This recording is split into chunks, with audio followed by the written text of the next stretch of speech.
Thank you, Mr. President, and thank you, Senator Corona, for your work on this bill. And I know you said in your comments asking for suspension to advance this bill that it's not what any of us would have hoped.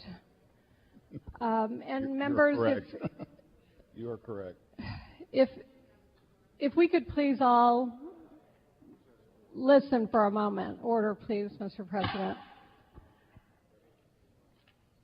There truly hasn't been an issue since I've been here in the Senate that I've cared more about or worked harder on than the payday lending reform work that we've attempted to do here. And this amendment is a piece of that. And I'm going to introduce this amendment, and I'm not going to ask for your vote on it out of deference to Senator Corona and respect for him and the product that he's advancing to the Senate today. But I do ask that you please listen to the particular issue that's presented in this amendment. As many of you probably are aware, payday lenders are all over our communities, and they're prevalent in our lower income communities. When you leave the city of Austin to go to the airport and you drive down 5th Street or 7th Street or Cesar Chavez, they are every block, sometimes 4 on the corners of a block. They are polluting the communities that I represent in the lower income neighborhoods. In the last few years, since payday lenders were put into a loophole in the law, we've gone from having about 1,200 payday lenders in the state of Texas to over 3,500 payday lending storefronts in Texas today. There are more payday lenders in the state of Texas than there are Whataburgers and Burger Kings combined. And the reason for that is because historically Texas has taken a hands-off approach to the regulation of this industry. Most other lenders, all other lenders, in fact, function under the lending statute, Chapter 342 of our Finance Code in the state of Texas. Several years ago, payday lenders were put into a loophole, a credit service organization loophole. And credit service organizations are those organizations that are meant to help you repair your credit. They're not meant to be lenders. And as a consequence of the fact that they're meant to be people who help you repair your credit, as you can imagine, there's nothing in that statute that limits fees or interest or lending charges because it's not a lending statute. But payday lenders have been operating under that statute in the state of Texas for several years. And as a consequence of that, some of the most vulnerable people in our community are paying a tremendously high price for the opportunity to borrow money in the state of Texas. A typical payday loan, an average loan, is about $300. And for each $100 of a loan, the borrower pays $20 in a fee, so $60 to borrow $300. And that might not sound so bad. The problem is that 2 weeks later, when the borrower comes in and says, I can only pay $200, I don't have the $300. Most lenders, most payday lenders in the state of Texas won't take a partial payment. And because they won't take a partial payment, that borrower has to pay another $60 to roll the note. The average number of times that a note is rolled is 12.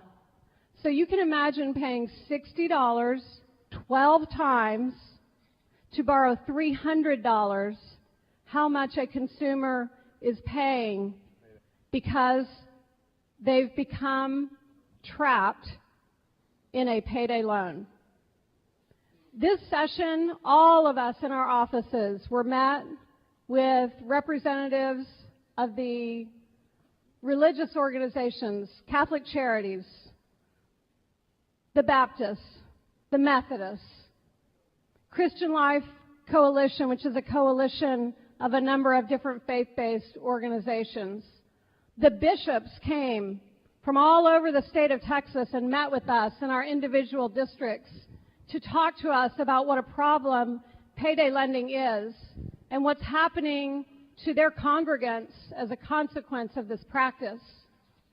Churches all over Texas are bailing people out of payday loans that they cannot get out from under, and auto title loans as well. If this happened to you or I, if we went into a bank and these were the lending terms upon which we had to borrow money, the outcry in the Capitol would be huge.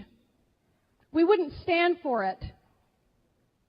But we stand for it in the payday lending arena because the people who are impacted by it are poor, they're voiceless, and they're not here in the halls of the Capitol except by virtue of being represented through these incredible faith-based organizations that have been here speaking on their behalf. This morning I went to my daughter's college graduation, and it's one of those moments you remember when you're that age and everything seems so possible to you, and you believe that there's so much good in the world.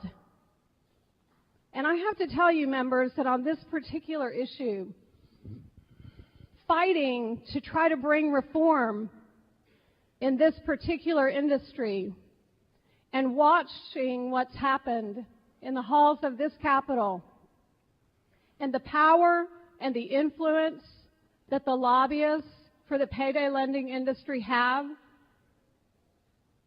it's very disappointing. It makes you lose your faith in democracy, quite honestly. We haven't done anything in the state of Texas to take a meaningful step toward protecting the people who are at the vulnerable end of this, and I will say it, predatory practice. It is a predatory practice. There are 15 other states that have enacted regulation on payday lending, and in fact, Senator West and I advocated and advanced a bill that would have put some of those same common sense measures in place, putting a limit on the fees that could be charged, putting a limit on the number of times that a loan could be rolled over, requiring that payday lenders take a partial repayment. That's how they make their money. They say, no, if you can't pay it all, got to pay us another $60 on that $300. And something that should, in my idealistic heart that wants to believe in the good of everyone, something that should be so easy to do, it should be so clear, the path should be so clear for us, has been impossible.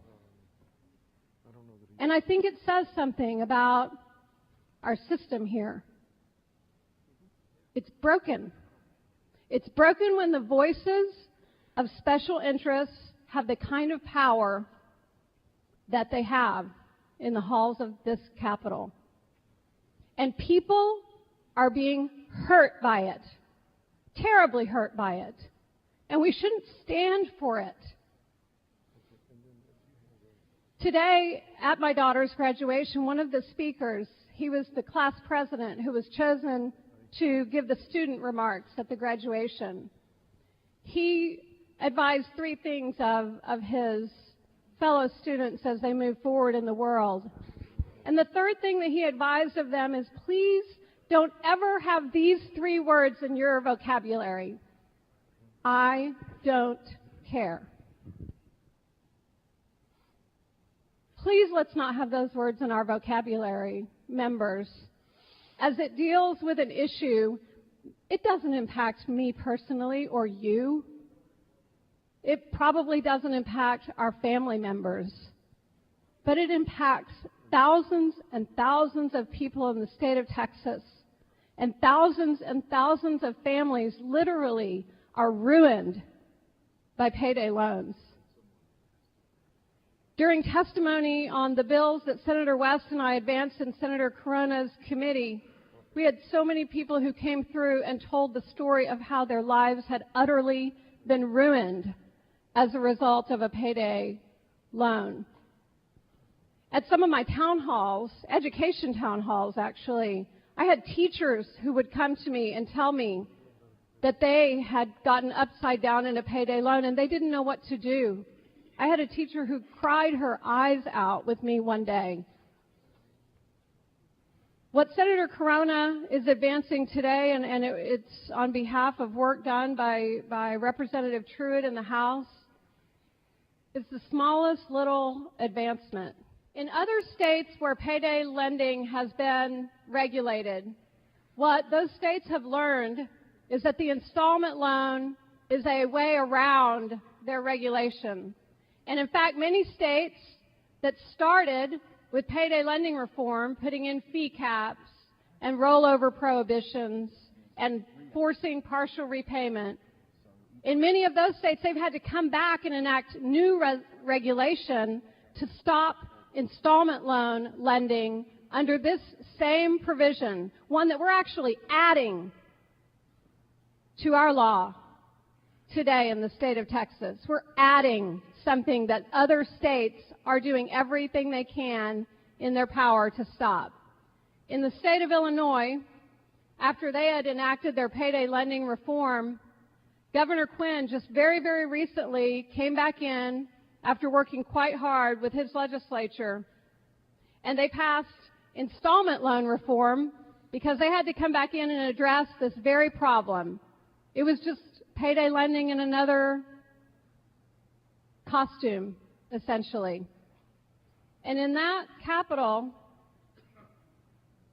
the vote to do that in the Senate was 58-1, and in the House it was 118-1, because it made such good sense that we would take care, that people in Illinois would take care of the poor and the vulnerable who are being taken advantage of by payday loans. The military, Senator Birdwell, Department of Defense did a huge study on how payday lenders prey on our military members. And they, at the federal level, put a 36% cap on payday lending. 36%, which sounds high, doesn't it? But it's so much better than the current landscape. Unfortunately, in the state of Texas, we haven't been able to apply that federal law because we've had our lenders in this loophole. And you'll hear from Senator Corona when he introduces his next bill that he's done something very good to be helpful in that regard and to make sure that we're adhering to that federal law. But there's a reason that the federal government responded to it. There's a reason that the federal government felt that our military families needed to be protected from it. And I would ask you, members, next session, when this issue comes back, and it will, I'm asking you to please think about the people who are impacted by this practice. I'm asking you not to worry about a scorecard by one group or other. I'm asking you not to worry about influences here. I'm asking you to please think with your hearts about the families and the people whose lives have been and will continue to be ruined by virtue of the fact that we've shirked our responsibilities in addressing it here in the state of Texas.